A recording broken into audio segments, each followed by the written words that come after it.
Okay, so here's a recording, the CEO presentation for 2022, so you can easily fast forward through the boring parts, of which there will be many, or you can stop, rewind, and go over the important bits. So again, Leaving Cert is obviously important, but what you achieve with the Leaving Cert is more important. So students, especially coming to the mocks this time of the year, are probably a little bit more concerned about passing maths or getting the H1 in chemistry or whatever else might be, and they don't probably give enough due consideration to the purpose of the Leaving Cert, i.e. sort of college choice, course choice, career choice. So it's important to keep that at the forefront of your mind, especially this time of the year. So you need to give time and give a little bit of energy to over actually thinking about where you're going to be in sort of August, September. So beginning, don't panic. There's plenty of time. Everybody's obsessed with the 1st of February closing date, but you actually have until 5 p.m. on the 1st of July to get your final choices in. So there's an awful lot of time still left to play for. So what we're going to look at is quick overview. We're going to just have a look at the timetable of the CEO. We're going to talk a little about the responsibilities that the candidates, applicants have at the CEO. Some general points discussing the CEO, go back over matriculation, which is the entry requirements and how the point system actually works with the CEO, how you go about actually putting your application in, making that application, how the CEO operates in terms of the allocation of places, what needs to happen after the application has been submitted, and then normally there's a place at the end for questions, but obviously this year you can just email or phone call is probably the quickest way to get your questions answered. Okay, so starting with the dates. So CA opened on the 5th of November. The first closing day coming up with the reduced fee is the 20th of January, so 5 p.m. That's €15 cheaper if you get it in by then. The first sort of formal closing date is the 1st of February at 5 p.m. and they are very strict on dates and times. So submission after 5 p.m. would be considered a sort of a late submission. There is an opportunity for a change of course choice after the 5th of November, but that is really only for restricted application courses. So courses that require an audition, an interview, an assessment, a portfolio, something like that. Then if you omitted to put it on the original application form, you can actually add it in now. There is a cost for that. If you're just a normal change of mind, i.e. you just want to change your mind or later in the season, then it's best just to wait.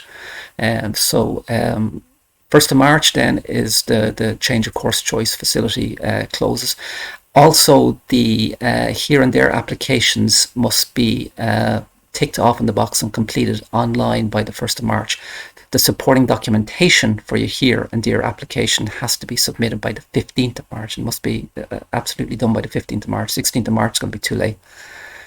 The change of mind facility opens again on the 5th of May. So basically, essentially from the 1st of February until the 5th of May, the system shuts down because students have mocks, they've got projects coming in, they're prepping for the Leaving Cert. So it sort of takes the CO pressure off the table a little.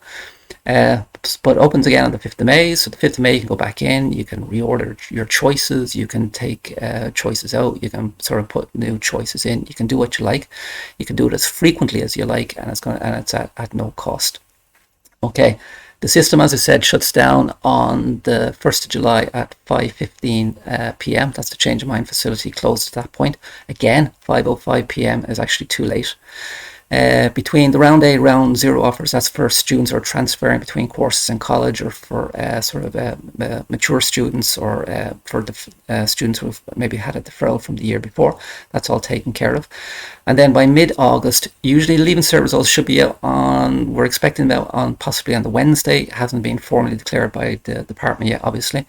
And if it's true to form based on the last 2 years, we should have the results in by the offers in by the Friday. So students can actually, a couple of days after they get the Leaving Cert results, they can actually sort of accept their offers. Okay, so the responsibility bit. So best advice for students is just to realize it's your choice, your responsibility. It's a sort of mature adult decision that they're supposed to be making, and it's not to do with me, it's not to do with your parents, it's not to do with your sort of friends, classmates, or other influences going on. It's basically your life, and you live with the consequences of a good or bad decision. So I think that's the way it should be. CEO went so far as to actually put in writing a reminder of this. So it became apparent, at least some students and parents believe, that the guidance counsellor has some role to play in the completion of the CAO application form, and indeed some responsibility for its accurate completion. May I make it clear that we find such an idea to be outlandish, not the word outlandish.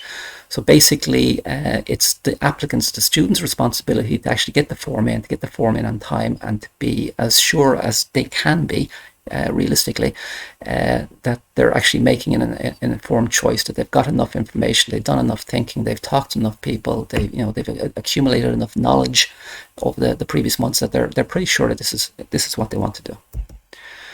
Okay, so this CAO, what does it comprise of? Basically, it comprises of 44 HEIs, which are higher education institutes. Okay, so we have our the traditional universities, we have the Institute of Technology, we have the newly founded technical universities, we've got the 5 teacher training colleges, we've got the National College of Art and Design and Thomas Street.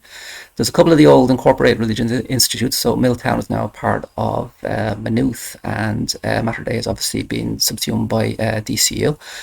You have the National College of Ireland, which is one of my favourites, and you've got then a small number of the private colleges, like Griffith College, American College, Dublin, Portobello, that kind of thing. So there's 44 higher education institutes and all the courses that they offer. And there is a lot, all right, and just in terms of choice, the students are essentially spoiled for choice. So it covers every area, every sort of discipline, every sort of faculty you can think of. There's something in there basically for somebody. So I'll put that in context. In 1977, when the CAO basically went public, there were at that time just the 5 colleges, and there was no more than 69 courses on offer, all degree courses. Fast forward to today, and we've got, as I said, we've got the 44 higher education institutes or colleges, for want of a better word, and as of last week, 1,539 courses available, heading probably towards the 1,600 courses. So there's a huge range of choice. So there's no shortage of sort of options and whatever, and some of them are quite interesting and quite sort of new. Okay, so take a minute. It's just some of the more original stuff that's coming up. So again, I think from sports to bioveterinary science to product technology to, cybersecurity is obviously a huge deal at the moment. As it's data science, business studies, Polish, you name it. There's no shortage of choice available. Okay, and again, just for comparison, this is more for the parents than it is for the students. So went back to the Leaving Cert 1995. It's probably the first time I remember when people, complaining about the Leaving Cert being dumbed down.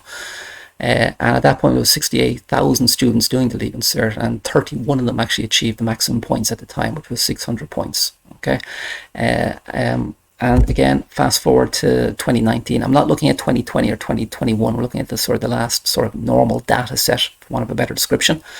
And 56,000 students did the Leaving Cert, maximum points including the 25 points for the bonus score for the honours maths.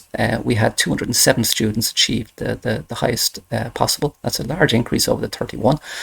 And if you look at the bottom end of the scale as well, students scoring less than 100, in 95 you had almost 13,500 plus, and now you're down to sort of 3,500. So basically you're more likely to score high, and you're less likely to score low. So again, not a bad deal. Now, there's a lot of talk going on, or I suppose more rumour than anything else, about what's going to actually happen with the point system this year. Nobody's got a crystal ball. I certainly don't. So anything is basically speculation.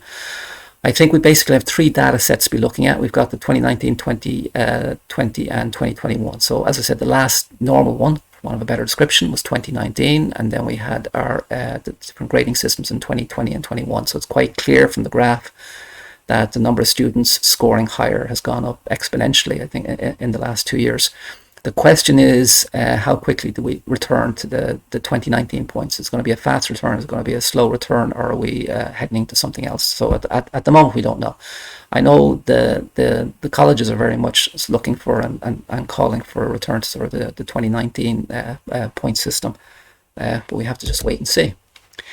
Okay, quick overview of third level in Ireland. No surprise, the second level is your first level is primary school, second level is our secondary school system. Choices there, just see your arrows.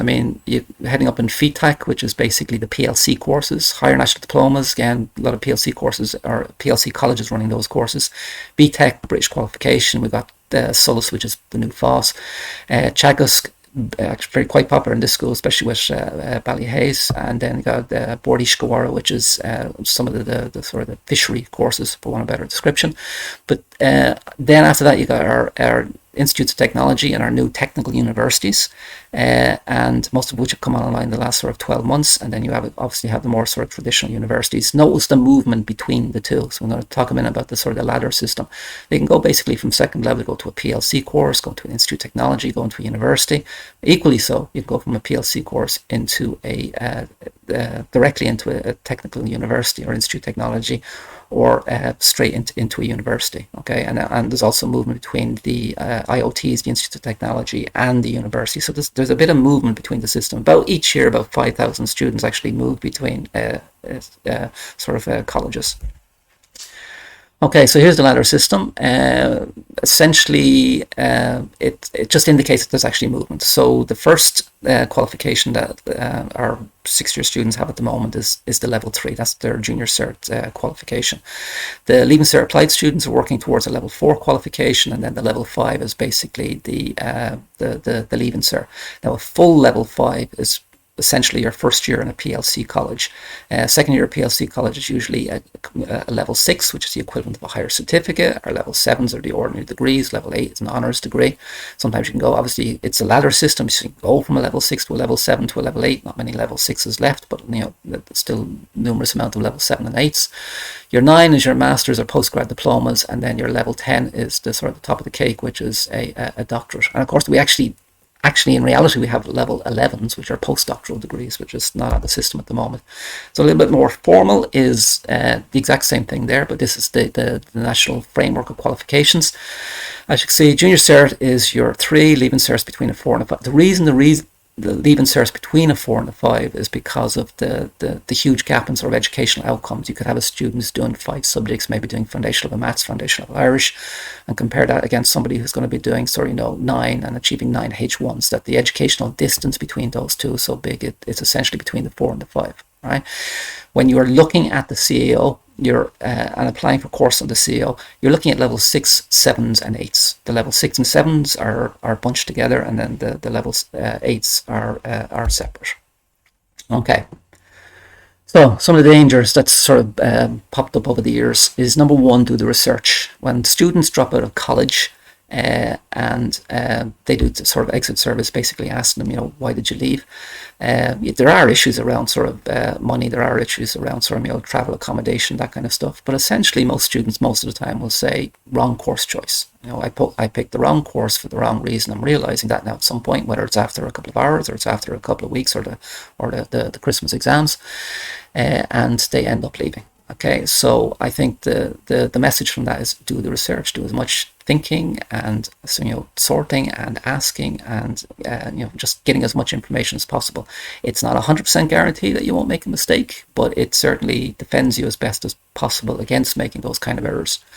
Number 2 is watch for the points patterns. In the sense that some students are very rigid in what they think they will achieve in the Leaving Cert. They'll come into me and say, I'm going to get somewhere between 410 and 420, which is incredibly accurate, and sometimes they're right, and sometimes they're way off the mark. So, for example, a student might look at a course for 400 points and think, well, that's well out my reach because I'm only looking at 310. That course could drop in points. They might achieve better than they expected, and therefore, they would have been offered the course, but they basically ruled it out. So just watch for the points patterns. All right, beware of college snobbery. Everybody thinks, certain colleges are better than other colleges. The bottom line is the college that has the course that suits you in terms of aptitude, skills, abilities, that's the best college. All right. So just keep that in mind. Watch for the trendy courses. Sometimes a good thing, sometimes a bad thing. Sometimes courses are bought online because there's actually availability in the economy for jobs in that area. That's not necessarily a bad thing. Sometimes courses are brought online because colleges are aware that they can actually fill the seats fairly quickly if they put a trendy course in. So it's just something to bear in mind. Watch for family traditions. Sometimes it's a fantastic thing. You come up around the sort of the kitchen table and you hear stories and you get information about what mom or dad are doing, and that sort of influences your career choice, and that's fine. But sometimes it can limit it. Sometimes it can be just because you're the son or daughter of a doctor doesn't necessarily mean that you automatically must be a doctor. Okay, watching for probably one of the more important things, I think anyway, is awareness of future employment trends. If I do this course in this college, how many people last year actually graduated and went direct into employment that's related to the course that they just completed? If you can't find that information, then it's probably not a good sign. So you can always sort of email sort of course directors, sort of contact lecturers, and this sort of data is available. So just watching for that. Try and look outside the sort of maybe the county and country boundaries. We have a couple of students who are applying, looking at EU courses. We've got some of the students, especially University of Ulster seems quite popular this year in the north of Ireland. So looking outside of your comfort zone, looking beyond maybe Maynooth and beyond Dundalk, it's not necessarily a bad thing to do. Okay, and then the last thing, of course, is have your plan. B, C, D, and E. Have a safety net, have a backup, have an alternative route of entry, have something else taught out. Okay, so not putting all the eggs in the one basket. Okay, now this is sort of the 2022 CEO Handbook, but obviously only available digitally this year. I've sort of messed around with it a little. That bit that I've circled at the bottom actually isn't there anymore, but it should be there. It's actually mentioned in the handbook. But basically, it's so important, and every guidance counsellor in the country knows this. The CEO were so aware of it; they actually had it on the front page of the handbook, and it says clearly: applications should not be made for any course without first consulting the information literature of the institution offering that course. So essentially what the CEO are saying is that don't apply for something unless you know all the ins and outs of it. So what will I be doing at 9 o'clock on the Monday morning? How big are the sort of the labs, the workshops? What's my book list going to be like? Where do I do my work experience? And the 101 little bits of detail that a student needs in order to make an informed decision. So the CEO are basically telling you, make sure you got all the sort of the ducks lined up before you make life-altering decision. So know your stuff. Okay, so the point system obviously was altered in 2017, so we're well into it at this stage. And the no surprises, you got everything from the H1 down to the 08. So percentage wise, anything above 90% on an honours paper, H1, anything above 40% on an ordinary level paper, 40 to 49% is an 06, so forth and so on. Maximum points achieved is 100 points for H1 all the way down to your 12 points for the 06. 07s and 08s are 0 points. The bonus points is only for 40% or above. Okay, so basically the H6 or above on the honours maths paper. So if you got the sort of H6 on honours maths paper, you get your 46 points plus the additional sort of 25 points because you're doing the honours maths. It's a way of encouraging more students the honours maths, and actually has worked. About 25% more students are doing honours maths since they introduced the bonus point system. The LCVP link modules is basically it's 3 awards: distinction, merit, or pass, and that's the accompanying points for it. Okay. Okay, so here's a sample of a leaving cert from somebody from the school a couple of years ago. So you got your subjects listed: your Irish, English, Maths, your core subjects, your 4 choices: biology, DC, German, and chemistry. And this student was actually doing ag science outside of school. The O's and H's for ordinary level, higher level, then the grades achieved, O3, H3, whatever. Then the marks that they got, you'll notice with the maths, it was ordinary, so there's no additional points for the maths. And then your points are based on your best 6. So in red, highlight in red, were the top 6 scores, right? They are added up, and the final point score there is 411, which is actually a particularly good leaving cert result. So even though Irish might be required for the course that the student applied for, Irish is not counted for points. Your points are automatically your best 6 subjects added up. Whether a subject is required or a grade and a subject is required for a course or not is no relevance when it comes to points. Points are simply and clearly the best 6 subjects. Okay, so as I said, best bonus points for Leaving Cert Maths came in 2012, has made a difference.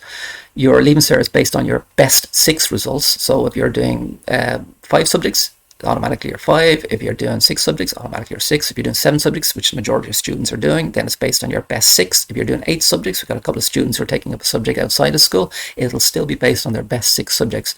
This becomes important around sort of revision and exam preparation, that you're actually giving enough so that you're concentrating on your best 6 in terms of actually accumulating the points.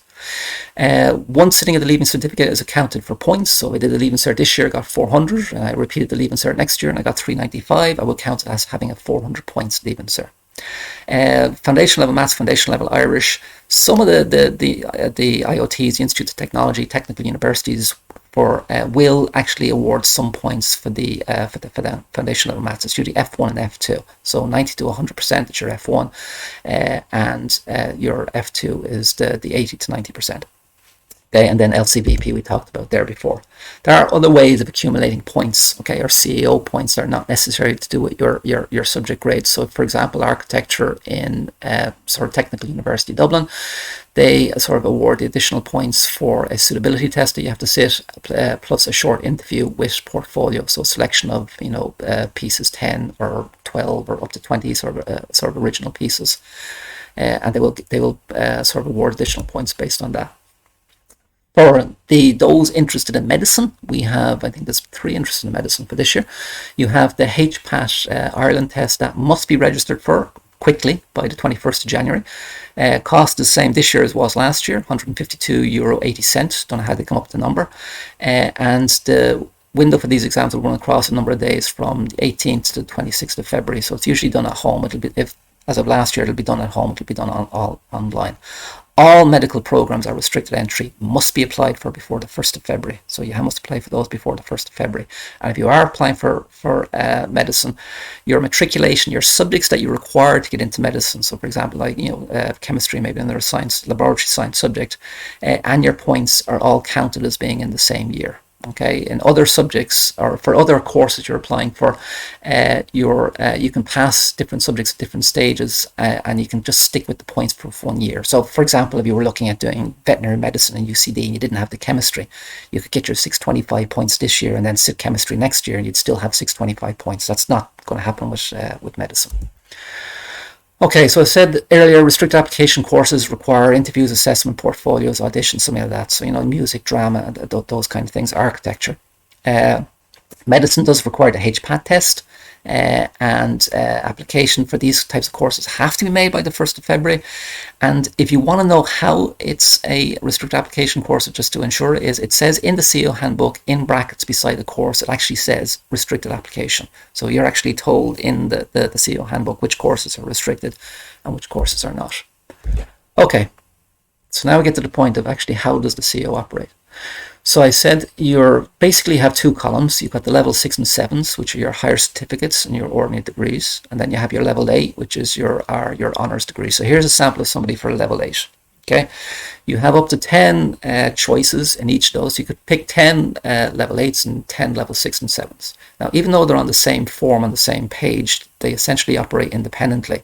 So obviously it's not unusual for students to get an offer of a level 8 and an offer of a level 6 and 7, because the level 6 and 7s are usually lower points than the level 8 that they've opted for. So you could end up with 2 offers and then you accept one of them. So just to see how it works independently, this student has put down their choice for the number 1 to 10. Okay, and they have a UCD course there, number 1. They've DCU down as number 10. So they put them down in the order that they want them. They want UCD number 1, they want Trinity number 2, and their UCD course number 3, Limerick, and then all the way again down to number 10. Okay, so what simply happens is, if you look at choice 1, what happens is every student in the country who's applied through the CEO, who's applied specifically for this course, is put on a list. Anybody who doesn't matriculate is off the list. So for UCD, you must have 6 subjects in your Leaving Cert. So if you did 7 subjects and you failed 2 honour subjects, you've only essentially got 5 subjects, therefore you're off the list. All right. So whatever the specific requirements are for that college and course, if you don't fulfill them, then you're off the list, okay, irrespective of points or anything else. The next thing they do is they work out the points for the students. Points are based on your best 6 subjects.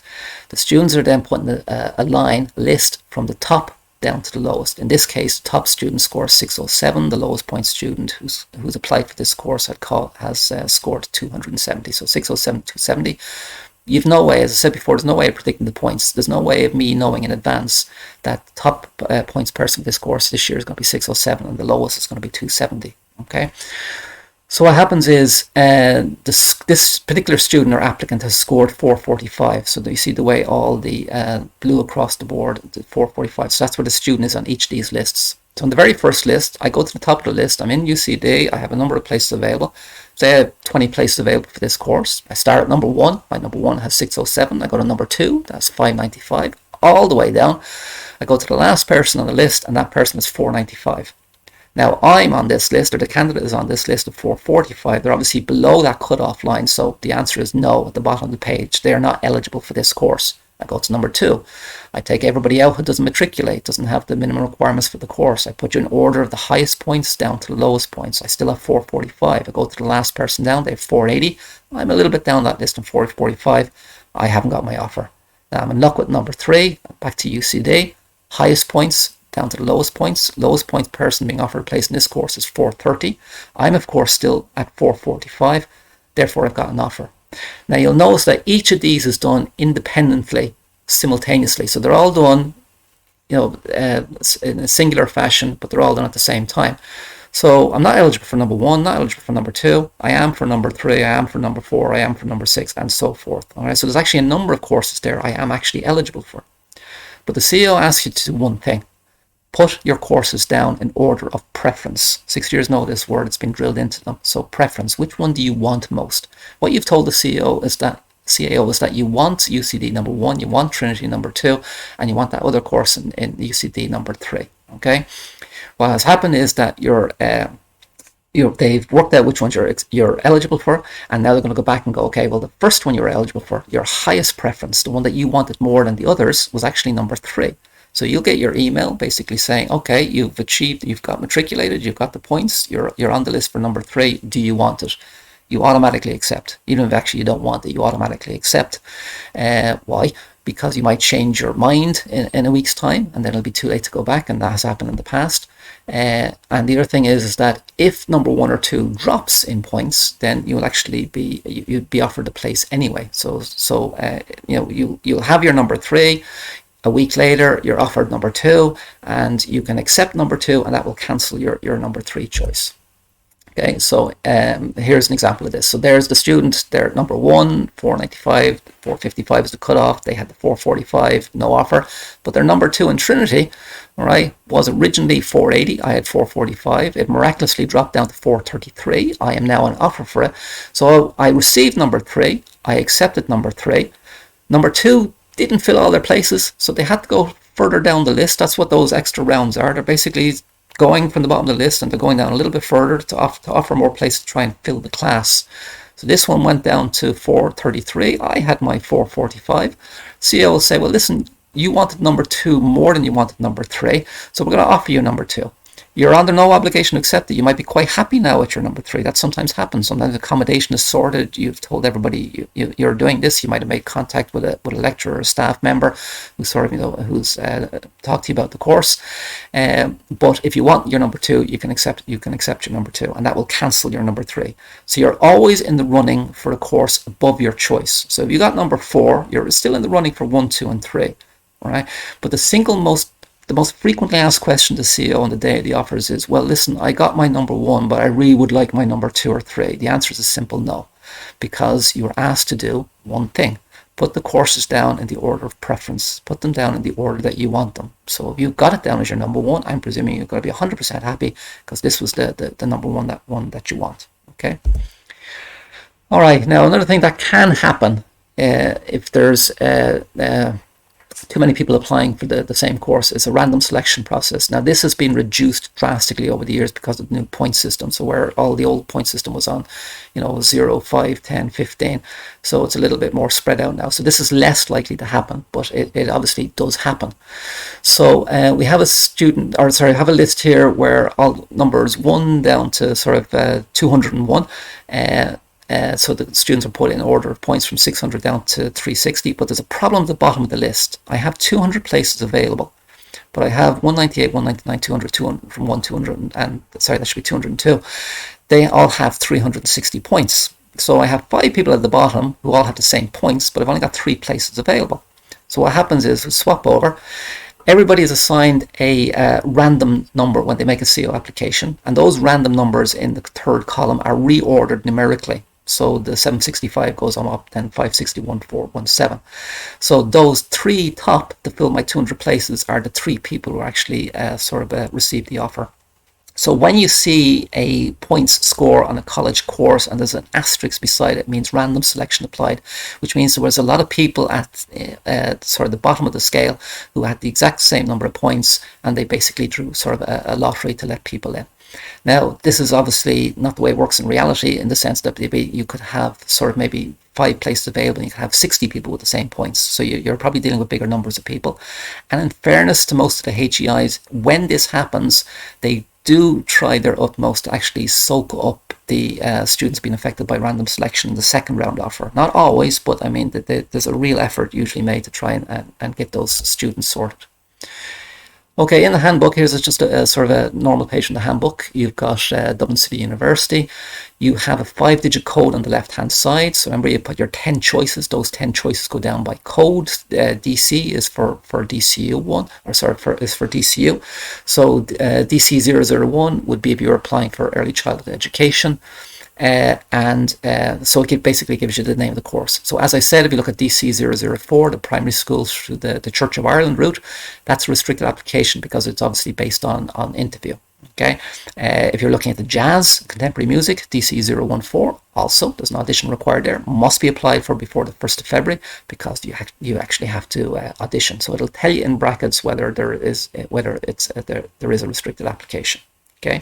And then sometimes a little bit more fun. So if you're looking at the joint honours program in Trinity, you picking 2 subjects. It's like battleships. You go across the top, you find what your subject is, you go down the left, find where the 2 intersect. You end up with that 5-digit code, TR for Trinity, and then the 3 additional numbers after that. TUD, Technical University Dublin. Oftentimes it'll actually show you the location because it's based on a number of campuses. You got the Gormanstown campus, you got the Blanchardstown, you got Tala. It'll actually tell you physically where the course might actually be held. It also gives you a progression opportunity. So as we said earlier, like about the ladder system, you could start off at a level 6, you can go to a level 7, level 8. Oftentimes what they call an exit option. So you might be on a level 8 program and be tired after 2 years, and you're still going out with a level 6 qualification. So you'll always get a little bit more information actually going through the handbook itself. Then there's the Trinity Feasibility Study. Was introduced a few years ago. They have a small number of places available for students who just make an individual application. So you basically write an essay to say why you should be considered for the course.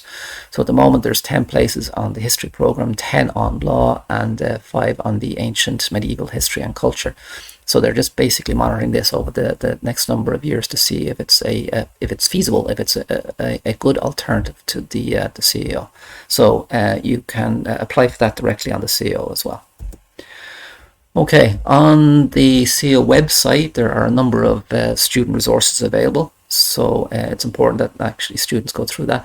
On the left hand side there, second one down, you got the alert lists. That's probably of significant importance in the sense that courses that are not in the CEO handbook, courses maybe that have actually been taken out, or more importantly, new courses that have actually been put in, will be available on the alert lists. So as the information comes from the colleges, the CEO actually puts it up. But there's lots of different bits and pieces of information just on the student resources section of the CEO, easy enough to find.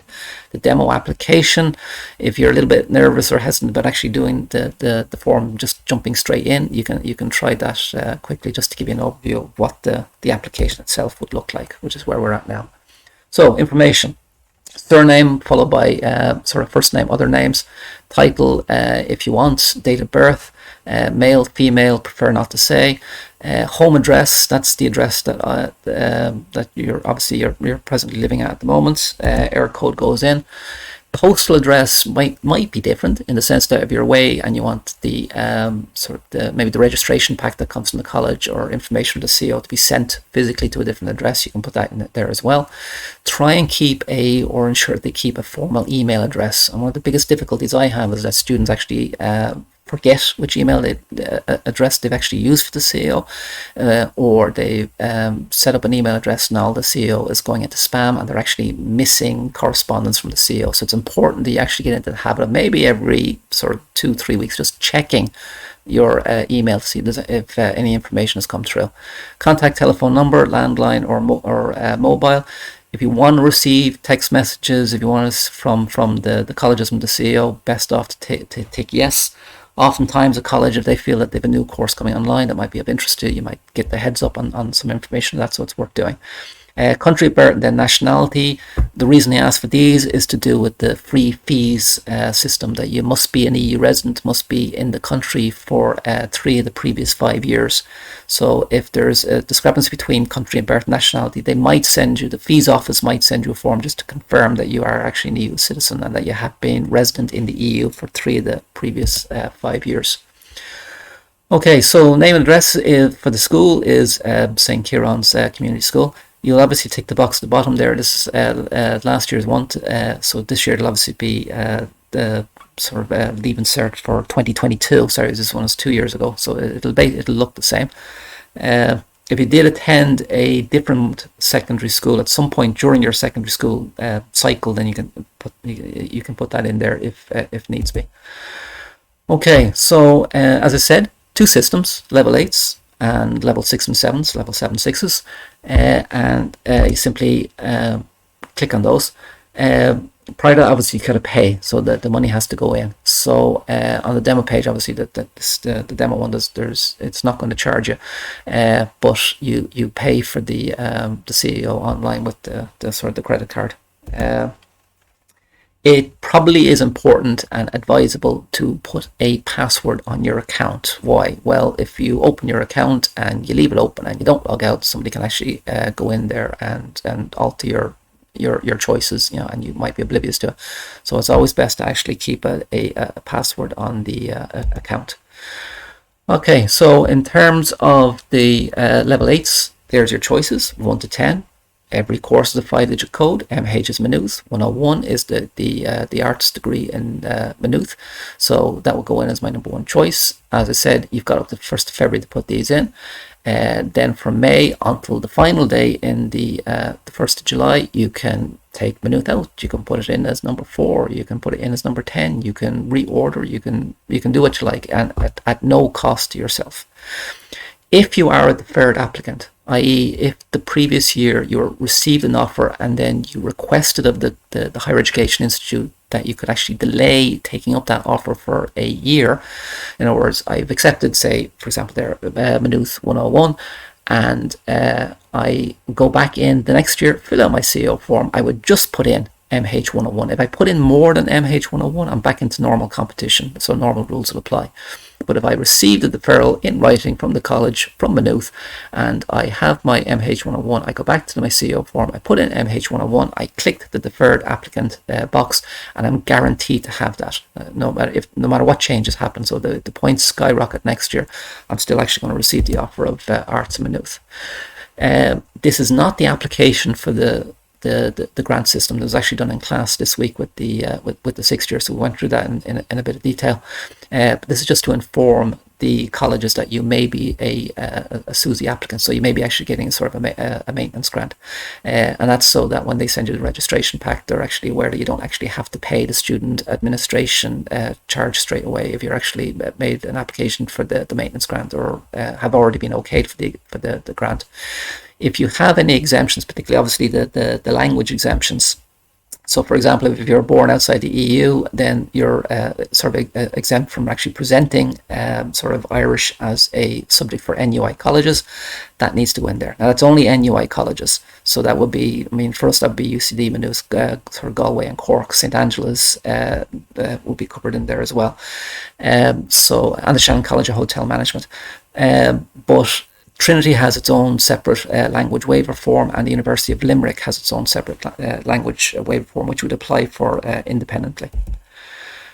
Okay, when applying to college, there's 2 systems. The definitive website or source of information is accesscollege.ie.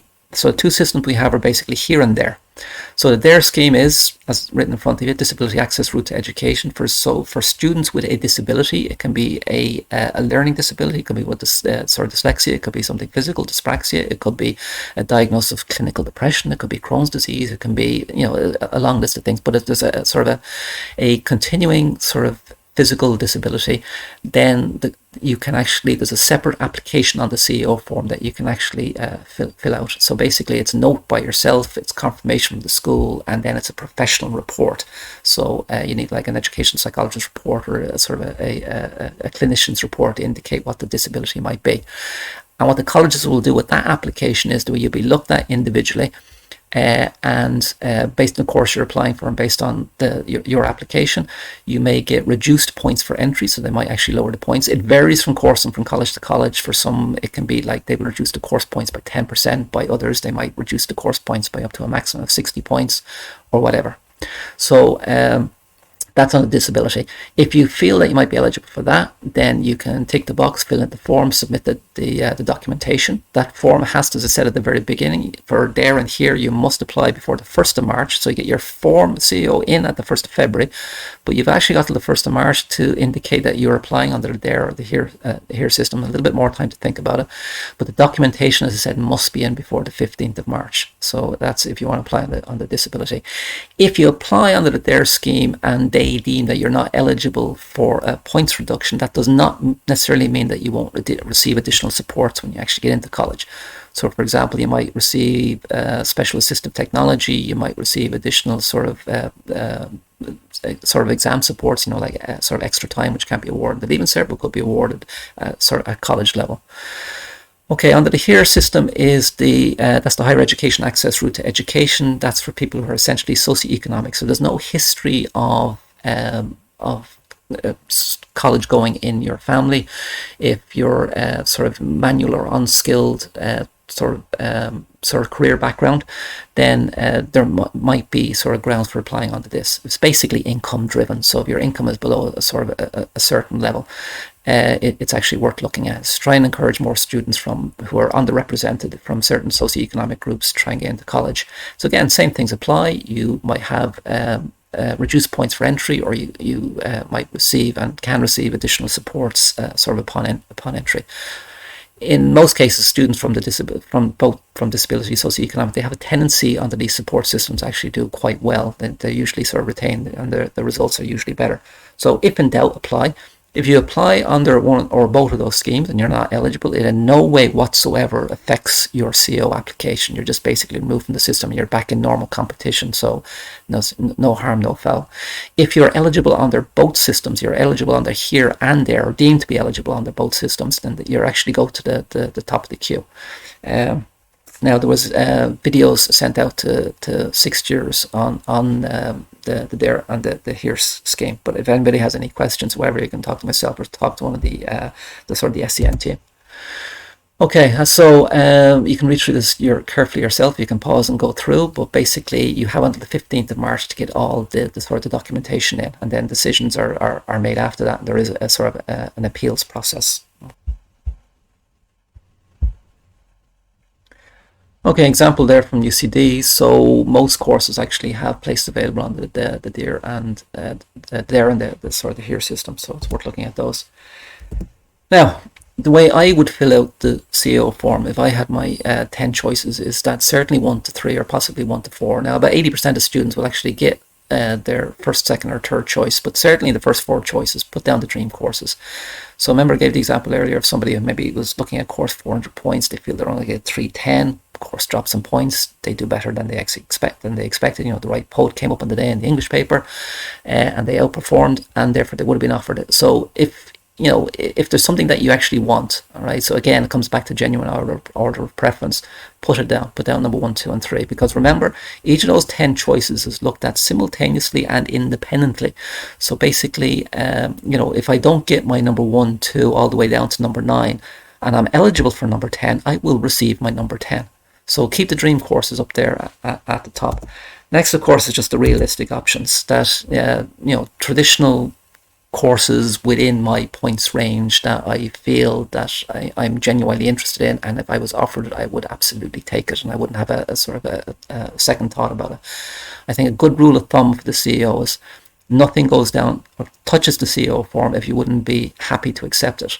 So a lot of students are disappointed they don't get their first or second choice, they get their third choice. But the reality is, out of those almost 1,600 courses, you chose, you got your number 3 out of that. You should be happy enough with it. So you can understand a little bit of disappointment, but at the same time, if it's on the form, it's something that you would take. It's something that you would actually, if it came to you and it was offered, it's a realistic way of getting you where you want to be in terms of getting into the college or the career or the sort of the course of choice. Okay. And then the last bit, the bit that a lot of students sort of forget, is the safety net. That if the exams don't go as I expect, if I end up getting considerably lower points than I'm expecting, that there's a number of courses out there that will still get me where I need to go. So it'll still get me again into that career or profession or whatever. It still gives me the stepping stone to where I need to be. So it might not be the high points course in the university, but it could be a lower points course elsewhere, which will give me sort of an equivalent qualification or allow me to progress back into that university course. So have the backup, have the safety net, plan for the worst. But at the same time, as I said, nothing goes near the CEO form unless it's something that you would accept if offered. Right? And again, we come back to it. Genuine order of preference is only one rule. Put the courses down in the order that you actually want them, because that's the order that you will be offered them. So what happens post the completion of the application is that you will receive your CO number, begins with a number 22 because you're applying in 2022. You'll get a statement of course choices saying, well, these are the course you've applied for. Is everything okay? You get an application record. It's important that the CO usually puts this in big red bold letters in your email. Basically important that you read your statement, that your name is correct, address is correct, the number of subjects you're sitting at even sir is correct, whether you have your sort of an exemption, an NUI exemption from a language is actually on the form. So basically all the basic stuff is and information is there. You may be asked to go for those portfolios, interviews, assessments, sort of auditions. The change of mind facility after that then becomes available from the 5th of May onwards. The Leaving Cert results then are going from Athlone and they're sent directly to the CEO. They will sort of tabulate your results, make sure you're matriculating for all the courses that you've actually applied for. And then we showed you how the places are actually allocated and they're offered by both post and online. Now, students can accept, reject, or defer an offer. I would never reject. I'd always accept and then think. If something comes along better, then you're in a position to accept it. That's fine.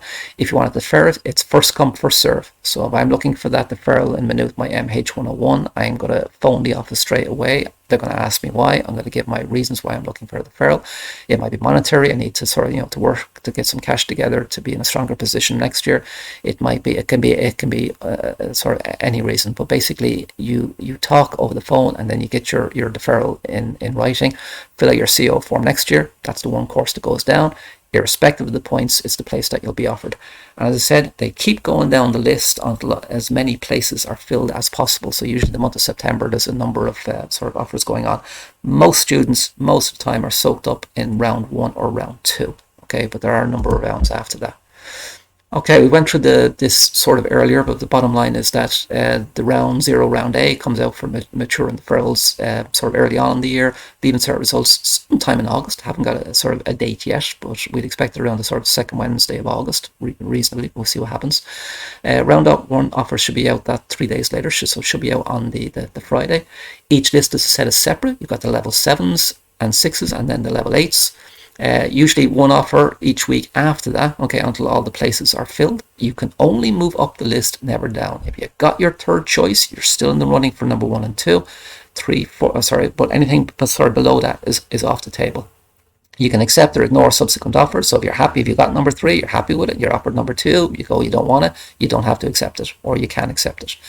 There's also a thing on the CEO called the sort of available places, okay, or what they call the vacancy list.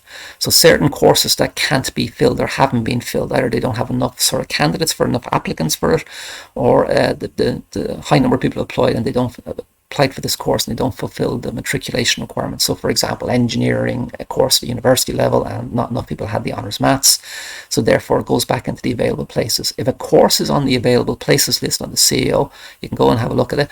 Basically anybody can apply for it. So even if it's never appeared on your own CAO form and it's on the available places list, you can go back in and can make an application for it. Those are not based on points, they're based on matriculation. So as long as you have the minimum requirements for those courses, then they will take your application. But again, it's a first come, first served sort of thing. So it's well worth looking at. There's actually some sort of relatively high points, high quality courses available on that list, so it's worth keeping an eye on. And then the last thing we talked about there, we gave an example earlier of the whole random selection process. Okay. All right, just to put things in context, just give you a few numbers. Total applicants last year around the 78,000 mark. Nearly 45,000 of those were Leaving Cert students. A lot of obviously students who had achieved their Leaving Cert in previous years trying to get back into college with their old Leaving Cert. So that pushed it up to nearly 68,000. A lot of mature students, PLC students, Northern Ireland, UK students, non-EU students. There was a number of sort of acceptance of applicants with previous higher education sort of experience. It was 10,000 people who had already been in college and were trying to get back in. 5,000 who had been on a PLC course trying to get back in. The number of people who applied under the HERE scheme, roughly just over the sort of the 8,000 mark, and of those, almost the 5,000 actually got an offer. So not bad going there. Under the DARE scheme there was 2,300 sort of applied, and actually 1,400 people actually sort of received an offer. Okay, not bad numbers. This graph hasn't changed much in years, decades at this stage. Essentially, number one in terms of choice for students are art, social science, followed closely then by sort of business, science, engineering, nursing, all the way down to poor dentistry at the end. So just give it a sort of a quick overview of the most popular courses. Those traditional sort of courses haven't actually changed much in the last sort of 20 years, even though the system become more technologically advanced, I suppose, for want of a better description. People are still going like art, social science is still number one, and your business option is still number two. Okay, so as I said, it's level 6, 7s and 8s, but just to put that into sort of numbers, most of the courses out there are level 8s. I said earlier a lot of the level 6s are disappearing. There's still a fraction of the level 6 courses available, especially in the technical universities. There's still, because of the ladder system, the possibility to advance and move up. And then there's a number of level 7s in there. Just to show you for our students for last year, so our 6th years who left last year, just to give you some data on what's actually happening. We had 92 students sit the Leaving Cert.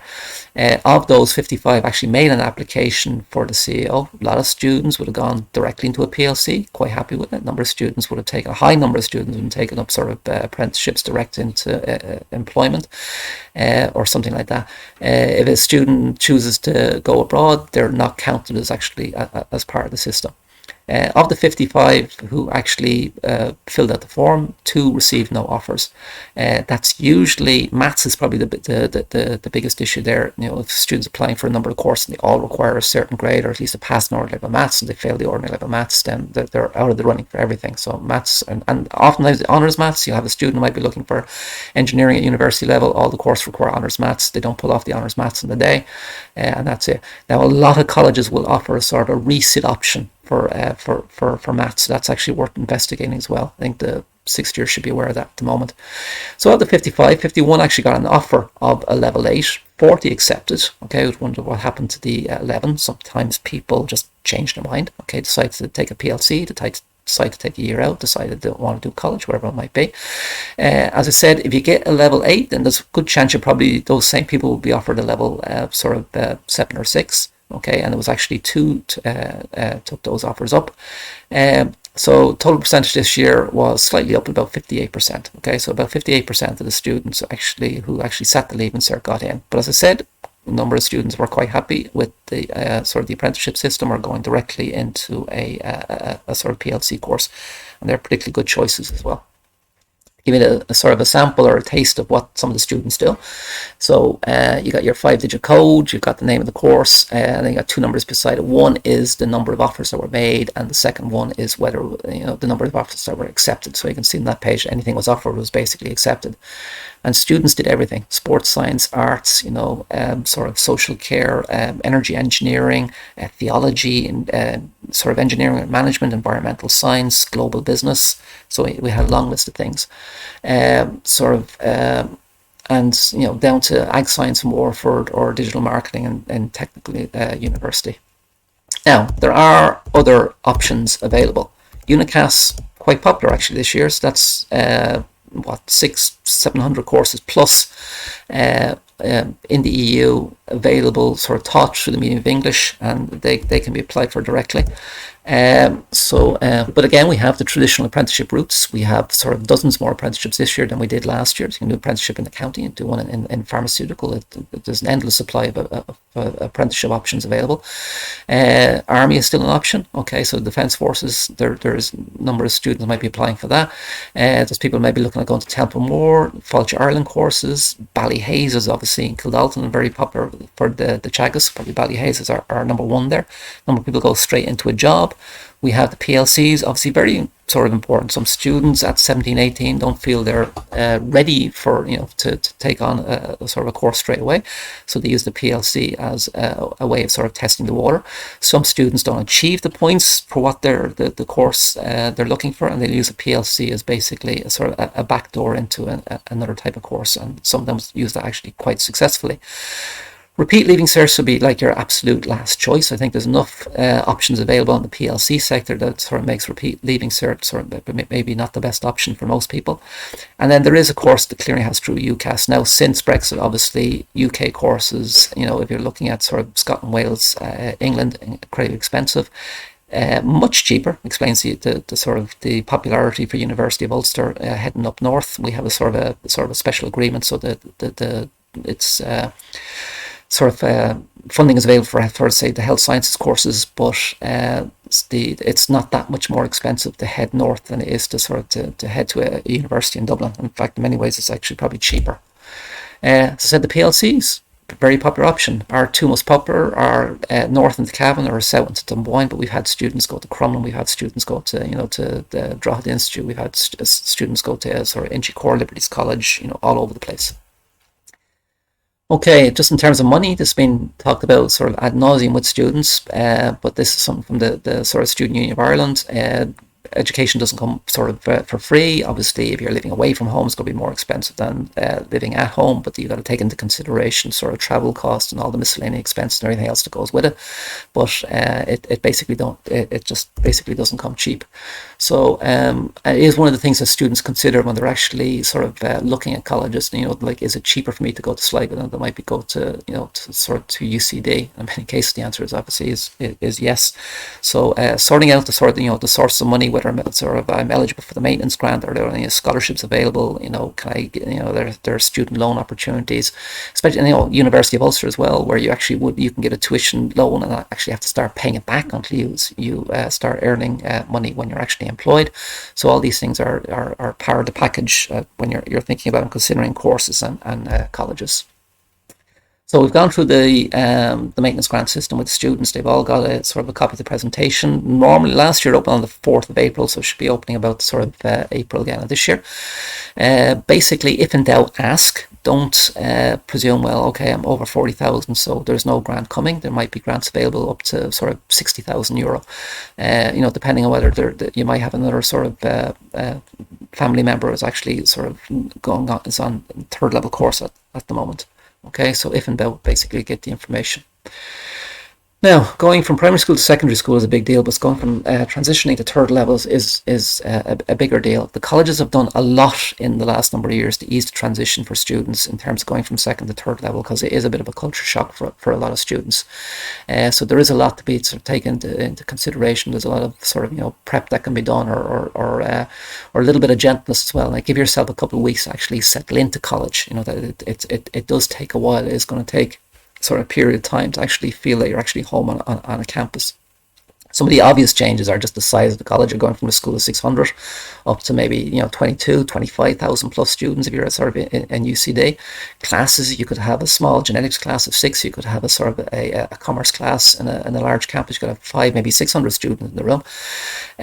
Class contact varies from course to course, college to college. Art students traditionally don't do that much class or contact time, but they're expected to be hunkered down in the library for a long time, whereby engineering students could actually have, their timetable could be quite heavy. Choosing subjects, so, for example, Manus in the first month actually gives you an opportunity to explore and to think about all the subjects that are available, and then you can pick your 4 at the end of the month.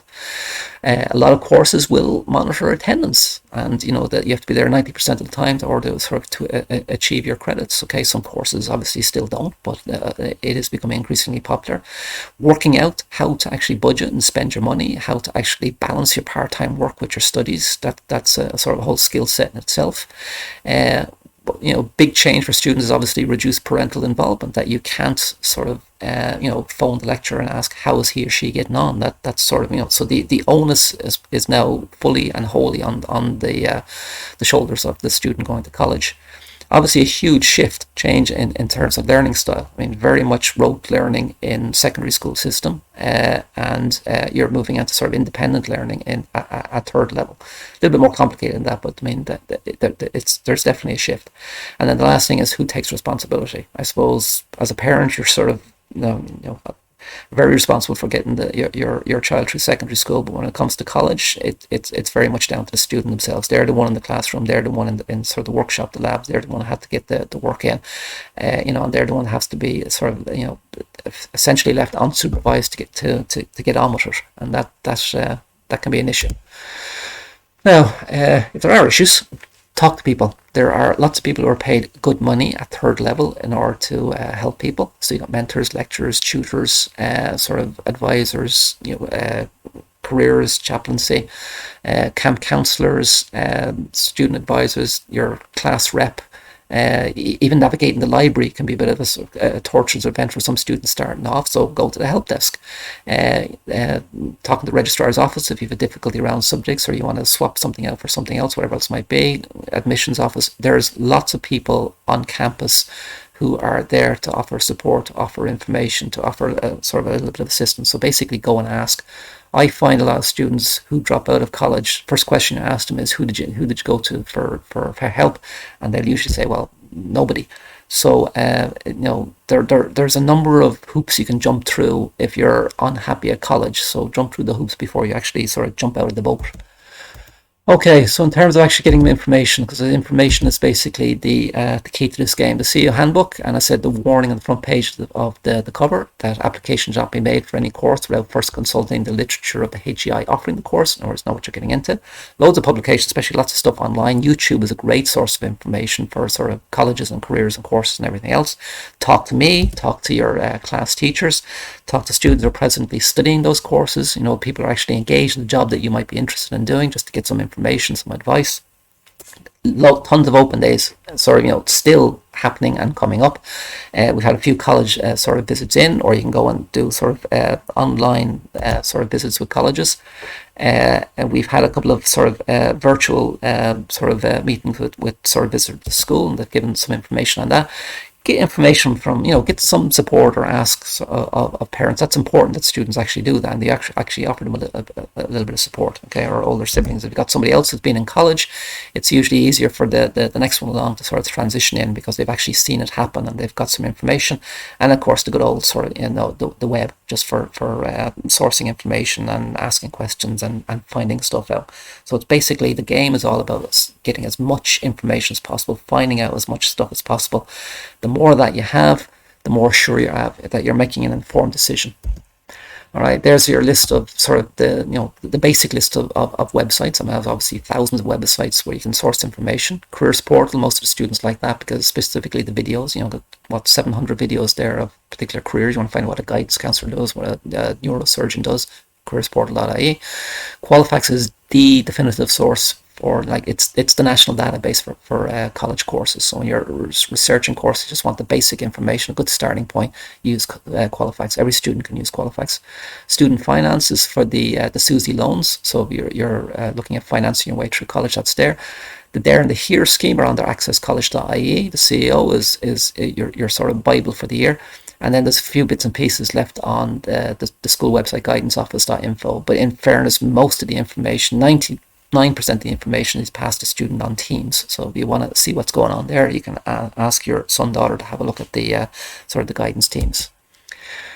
Okay, so why CEO? Just as sort of an aside more than anything else, why do we have more people going to college? Because we are a qualification-driven society, because we're a technological society, because a lot of the international, multinational, transnational companies, okay, are demanding, looking for, sourcing students with better qualifications. Okay, and we're basically living in a time when more of those low-skilled occupations are going to the side, and that even in sort of agricultural sector, transport sector, retail sector, whatever, more and more of these sort of jobs are being I suppose reduced by the disruption that's being caused by the digital transformation. A positive thing and a bad thing. But basically, we've got more high-tech jobs coming online, more jobs appearing for people with higher level qualifications. So it's just one of those things that's happening at the moment.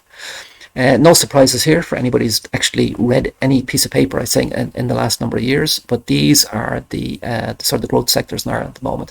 Financial doing really well. ICT, we've got thousands of jobs available in ICT, whether it's be working in data centers or it's sort of ethical hacking or whatever else might be. Manufacturing, especially high-tech, high-end manufacturing, is doing quite well. Medical devices, biopharma. Some of the largest sort of pharmaceutical companies in the world have their European headquarters in Ireland. Food and beverage, sort of doing okay at the moment. I'm sure we come out of the era winner at the moment. It should sort of bounce back, as will leisure, tourism and hospitality. Transport logistics is going nowhere. So, there's a huge demand for people in sort of transport management and that end of stuff. Wholesale and retail, people are still sort of buying. Supply chain management specifically there is actually very good. And then construction is coming back in sort of fits and starts, I suppose, but a huge demands around construction, whether it's actually new buildings or retrofitting or whatever else might be. So I think there's no information on that anybody would be surprised at, but there are certainly growth industries at the moment based on information we're getting from sort of Future Skills Ireland. And then, of course, the money thing. As I said, one of the most important things is, if I do this course, do I get a job? Do I get a job related to my course? Because sometimes courses can have high employment, but not necessarily the area that you're actually qualified to work in. And then, of course, the important question is, money is not the be-all and end-all, but it's important. I think the older you get, the more important it becomes. So looking at courses that are actually going to sort of put bread on the table is a sort of important thing there as well. No surprises that things like ICT and actually law I think was the highest this year, but that consistently ICT is coming out at the highest, just in terms of sort of annual earnings for new graduates. So basically looking anywhere between 29,000 33,000 will be a sort of a decent starting salary for somebody with a level 8 degree. Okay. And lastly, if you have any questions or you need to make contact, I think the easiest way to get straight to my desk is info@guidanceoffice.info. So an easy enough sort of address to sort of remember. And if no matter what the question is, just make sure that you ask and get some information. And I think that's it. Okay, so end the presentation. Hope it hasn't been too much of a sort of a head strain. And any questions, as I said, just email. Thank you.